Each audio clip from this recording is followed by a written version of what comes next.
Canada is vast. 10 provinces stretch across nearly 10 million square kilometers of land, a country so large it straddles both the Atlantic and Pacific Oceans and even dips into the Arctic. When most people think of Canada, their minds go straight to the big names. Ontario with its megacity of Toronto, Quebec with its French-Canadian heart in Montreal, or British Columbia with its majestic Pacific coast. But there's one province, right in the center of the map, that doesn't always get its due. It isn't flashy, it isn't the most populated, and it doesn't dominate headlines. And yet, Manitoba might just be Canada's secret weapon in a world that's rapidly changing. Why? Well, let's start with water.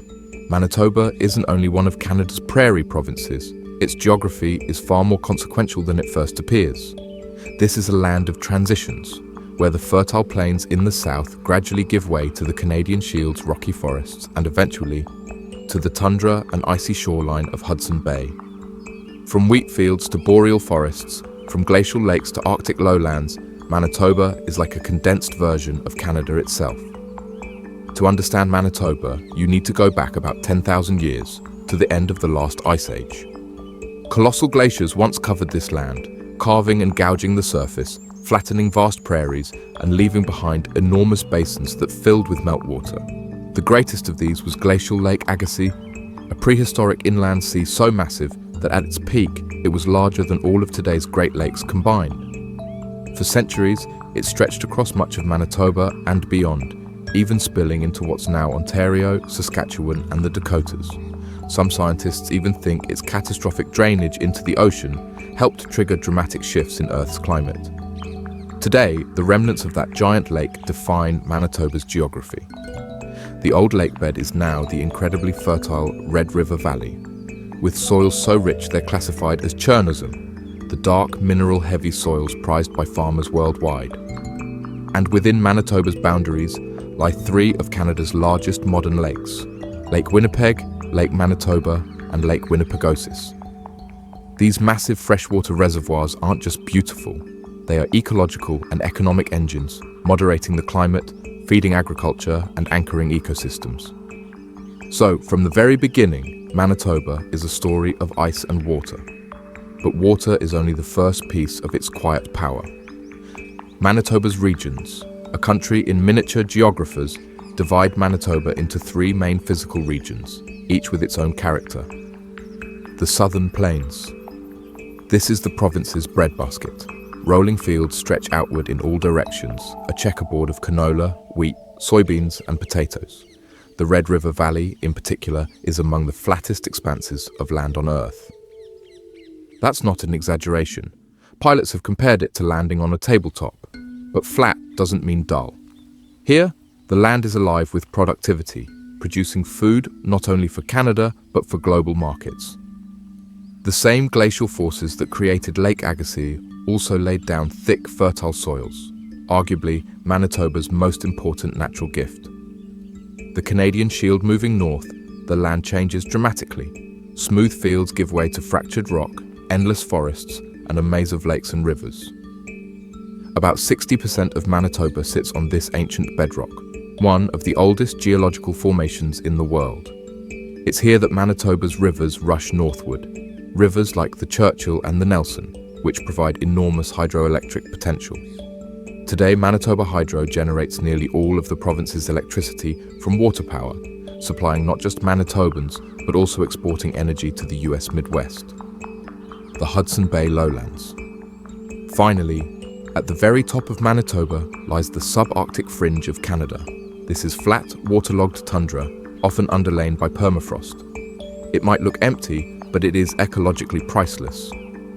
Home to migratory birds, Arctic foxes, and most famously, polar bears. The town of Churchill, perched on Hudson Bay's shore, is known as the polar bear capital of the world. But Churchill is more than a tourist stop. It's also home to Canada's only deep-water Arctic port, making it a potential future hub for northern shipping routes as Arctic ice continues to retreat. In short, Manitoba is a land of variety. Few places in the world pack fertile farmland, mineral-rich forests, and Arctic access into one package quite like this. A province born out of resistance, But geography alone doesn't explain Manitoba's importance.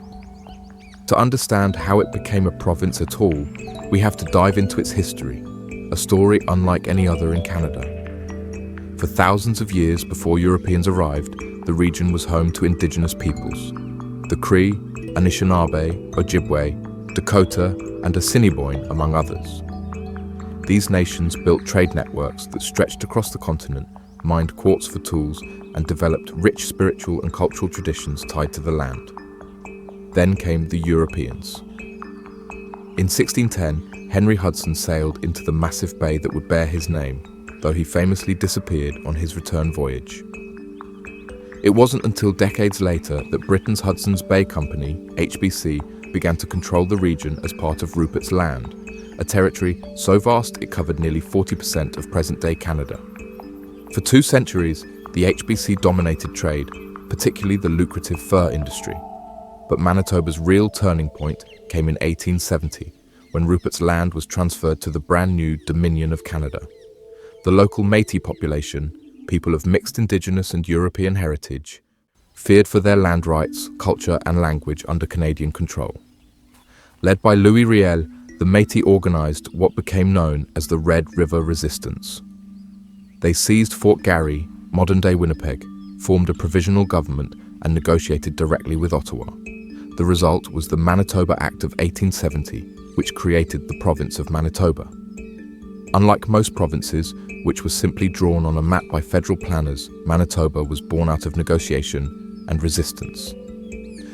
The original postage stamp province was tiny compared to today, but its creation marked a milestone. For the first time, Indigenous and Métis demands were written into Canadian law, at least in theory.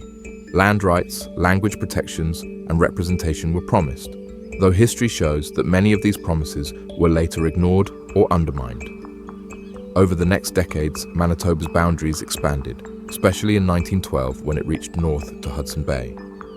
That expansion gave the province not just more land, but access to Arctic waters and immense mineral wealth in the Shield. So Manitoba exists today because of resilience and insistence.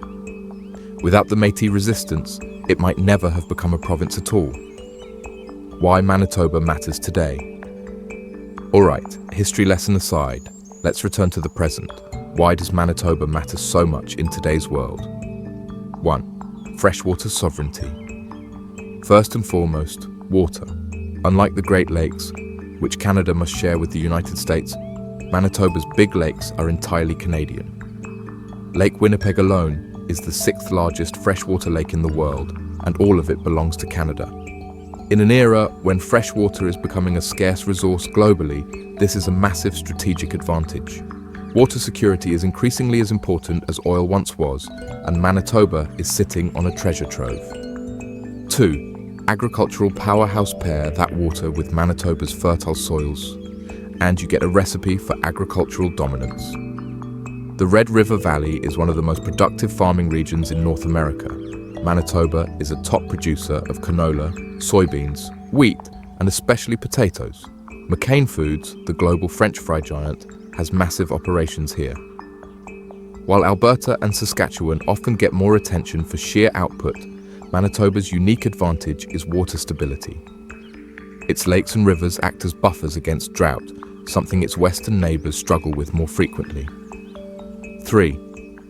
Hydroelectric energy. Manitoba. Hydro is one of the province's great quiet powers.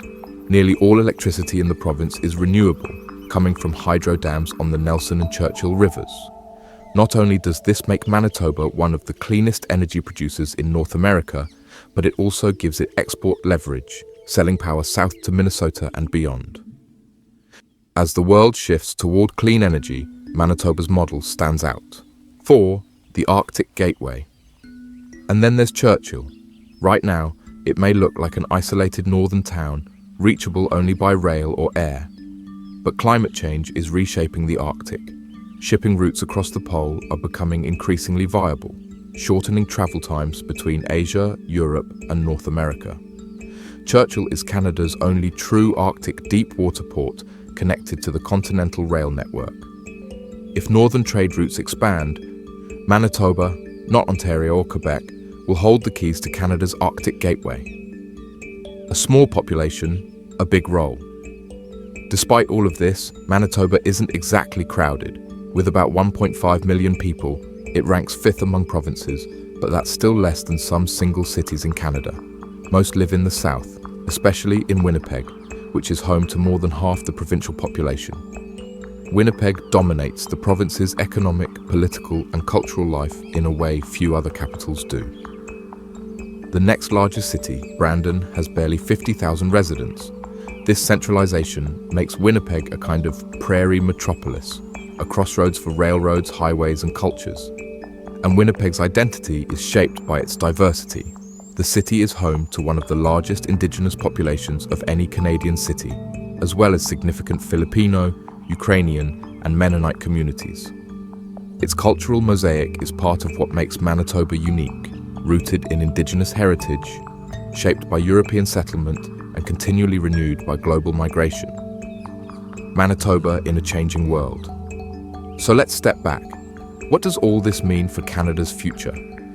In a world where food and water security are becoming existential concerns, Manitoba's exclusive freshwater reserves and fertile farmland give it a unique edge. While Alberta has oil, British Columbia has ports, Ontario has finance, and Quebec has industry, Manitoba quietly holds the keys to survival: water, food, and clean power. Add to this the potential of Churchill as an Arctic trade hub, and Manitoba's importance only grows.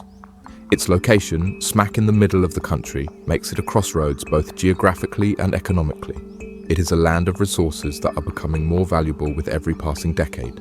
Manitoba doesn't need the flash of skyscrapers or the glamour of the Pacific coast. Its strength lies in what the world increasingly cannot live without. Manitoba might not always make the headlines.